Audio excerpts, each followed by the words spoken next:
नमस्कार, स्वागत है सुरता साहित्य की धरोहर में। आज हम आपके लिए लेकर आए हैं एक अनूठा व्यंग्य आलेख शव उत्सव। लेखक देवेंद्र धर दीवान इस व्यंग्य में दिखाते हैं कि किस तरह आज उत्सव का स्वरूप आनंद और साझेदारी की जगह दिखावे और आडंबर में बदल गया है।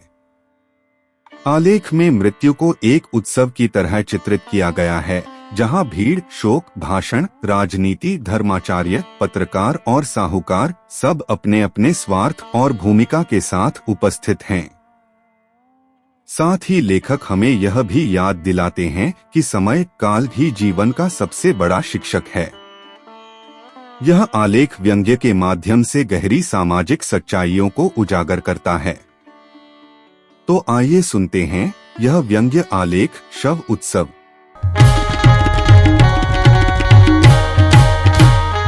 उत्सव कुदरत का दावत है। उत्साह पूर्वक प्रसन्न रहने के लिए उत्सव मनाया जाता है।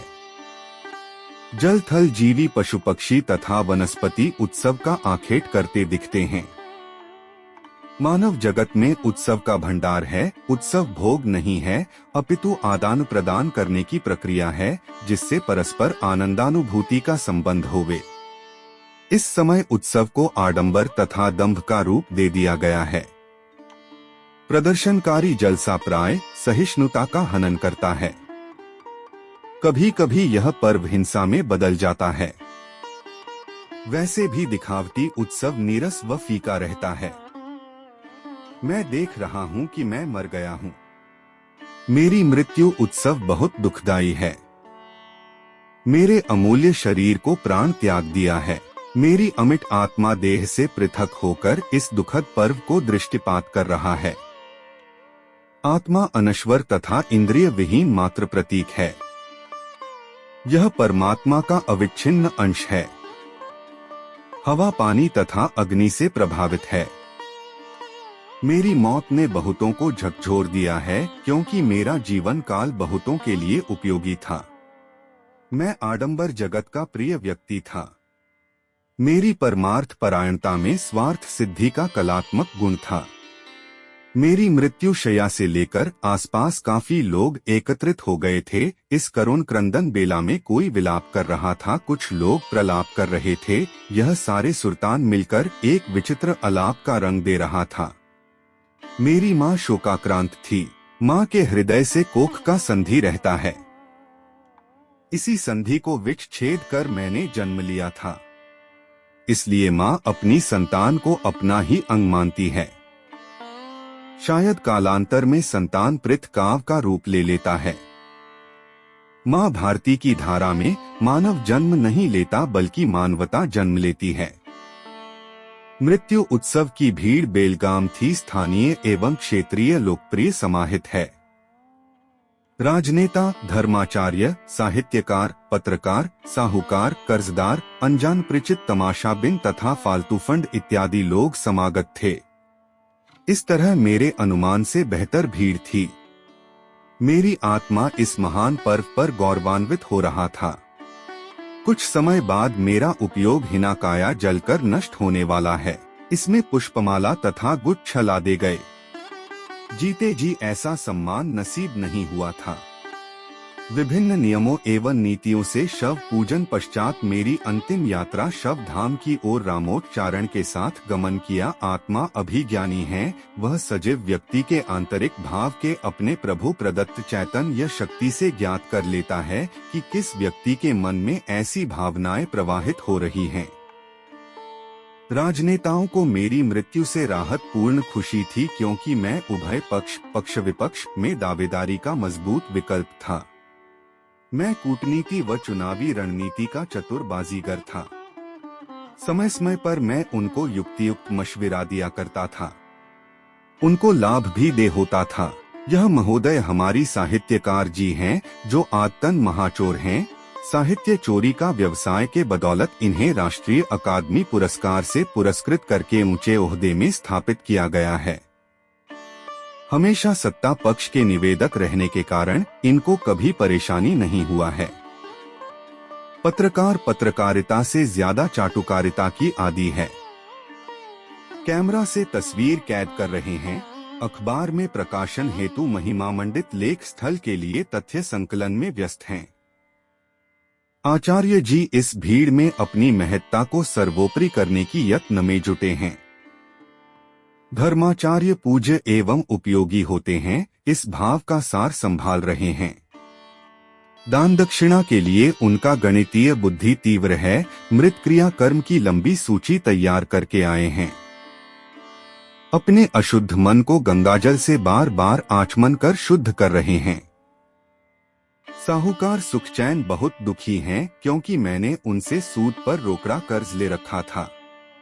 मेरे परिजन उसके मनोभाव को पढ़ रहे थे और लोगों को काम चलाऊ उधारी में रख दिया था। खुशी से गदगद थे, वे तो मानकर चल रहे थे कि मैंने अपना पूर्व जन्म का उधारी चुकता किया है। फालतू फोकटचंद को ऐसे सुअवसर में अनायास काम मिल जाता है। इनकी व्यस्तता से बनता हुआ काम बिगड़ा था। घर परिवार के लोग हाथ जोड़कर इन्हें शांत रहने की अपील कर रहे थे। अनजान अपरिचित मेहमान आग्रह दुराग्रह की परवाह किए बिना इस महोत्सव का रसास्वादन कर रहे थे। इन तमाम भावना प्रधान प्राणियों का गवाह मेरी आत्मा थी। पार्थिव शरीर चिता स्थल पर पहुंच गया। यह शरीर पंचतत्व की पूंजी है, जिसे हम अपना समझते हैं।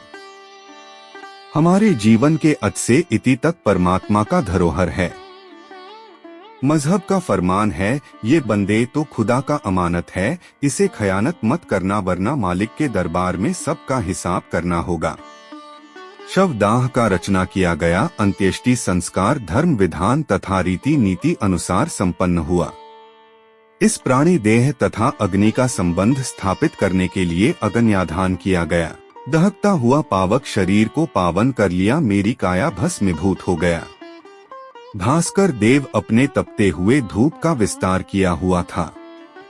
मृतक कर्म की अंतिम श्रद्धांजलि की बेला थी। वक्ता प्रफुल्लित थे। भाषण प्रेरणा है या मादक द्रव्य? वाणी और भाषा बहुत सुखित लगते हैं। श्रोता भ्रम तथा सत्य के भंवर जाल में फंसा रहता है। राजनेता जी श्रद्धावंत होकर आर्द्रग्रीवा स्वर से दिवंगत आत्मा की निष्पादित जीवन के संपादित कार्यों का प्रशंसा करते हैं। संबोधन समाप्त होते ही चाटुकार स्वभावगत करतल ध्वनि करते हैं, जिसकी नेताजी को अपेक्षा थी। तब मेरे भ्राता साग्रह शोक पूर्वक बोले, इस दुखद घड़ी में ताली बजाना पीड़ादायी है, कृपया ओम शांति का जाप करें। नेताजी का उठा हुआ सिर झुक गया। मेरे भ्राता की निवेदन का अनुमोदन की।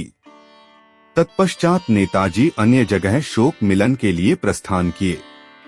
उसके पीछे बहुत लोग चले गए। आचार्य तथा साहूकार डटे रहे।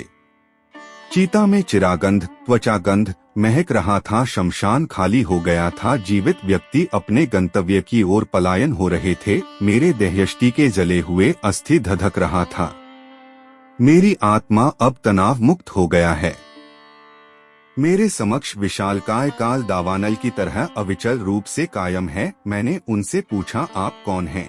काल, मैं समय तुम्हारी गर्भाधान से अब तक साथ हूँ।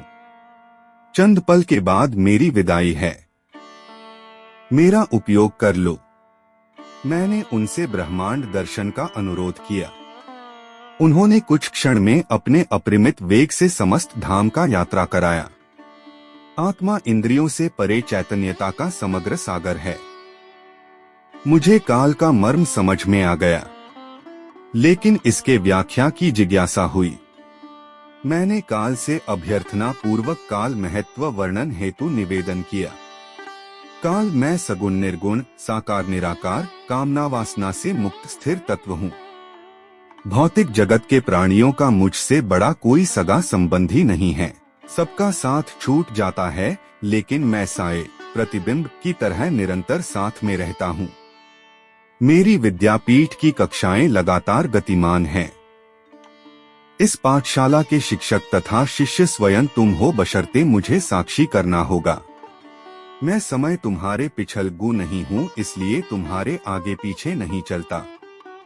काल का अतीत भावी तथा अब नहीं होता, बल्कि यह समय तीनों कालखंड बनकर मेरे समानुपाती पथगामी है। मैं अचलेश्वर हूँ, तुम नाशवान हो। इसलिए क्षणपल पहर, आयु, अवस्था, स्थिति परिस्थिति तुम्हारे लिए हैं। मैं गुणदोष, मान अपमान, पाप पुण्य से ऊपर हूँ। तुमने मेरे विद्यालय में मनोयोग से पढ़ाई कर लिए होते तो यह बातें मुझे ज्ञात नहीं कराना पड़ता। इतना कहकर काल अपने प्राकाट्य आभास को विसर्जन कर दिया। मैंने आत्मा अपने देहिक योनि में निर्वहन किए जीवन का हिसाब किया। आत्मा का पश्चाताप अति पीड़ादायक होता है। यहाँ कोई संवेदना देने वाला नहीं था, न ही सांत्वना के लिए। मात्र एक ही संबंध था, वह परम आत्मा का स्वामी है। फिर आत्मा परम शक्ति का सेवन किया, परम शांति के लिए पुकारा, हे ज्ञान अतीत के जनक, महर्षि, राजर्षि, देवर्षि, वेदर्षि तथा ब्रह्मर्षि के प्रणेता, इस पृथ्वी का अंत कहाँ है? अचानक धड़ाम की गर्जन ध्वनि से मेरे इस दिव्य स्वप्न की तंद्रा को भंग कर दिया। मैं बिस्तर से जाग गया। देखता हूँ कि बिल्ली ने मेरे देवालय से लाए प्रसादी मोदक मिष्ठान को बिखेर दी है। मैं क्रोधवेश से घनीभूत होकर अपने चरण पादुका से बिल्ली के पाश व भाग पर प्रहार किया। बिल्ली भागकर कोने में छिपकर बैठ गई। मैं बिखरे हुए नैवेद्य को खाने लगा। आघात वेदना से मर्माहत भाषाहीन बिल्ली के आंखों से भाव प्रकट हो रहा था। प्रकृति ने इस धरती पर सभी प्राणियों को जीवन और भोजन का हिस्सा विभाजित किया है, लेकिन मनुष्यों के नैतिक कर्तव्य के साथ मौलिक कर्तव्य भी मर गया है। सिर्फ अधिकार का अतिक्रमण है। धत्त। आपने सुना सुरता साहित्य की धरोहर में व्यंग्य रचना शव उत्सव, लेखक देवेंद्र धर दीवान की कलम से। इस आलेख में मृत्यु जैसे गंभीर प्रसंग को व्यंग्यात्मक दृष्टि से प्रस्तुत किया गया। जहां एक ओर मृत्यु उत्सव की भीड़ में आडंबर, राजनीति और स्वार्थ का खुलासा होता है, वहीं दूसरी ओर लेखक आत्मा और काल के संवाद के माध्यम से जीवन का गहरा मर्म सामने रखते हैं।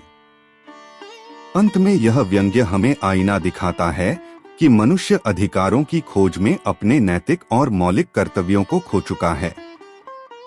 यही संदेश इस व्यंग्य का सार है। अगली कड़ी में फिर मिलेंगे साहित्य के नए रंगों और स्वरूपों के साथ। धन्यवाद।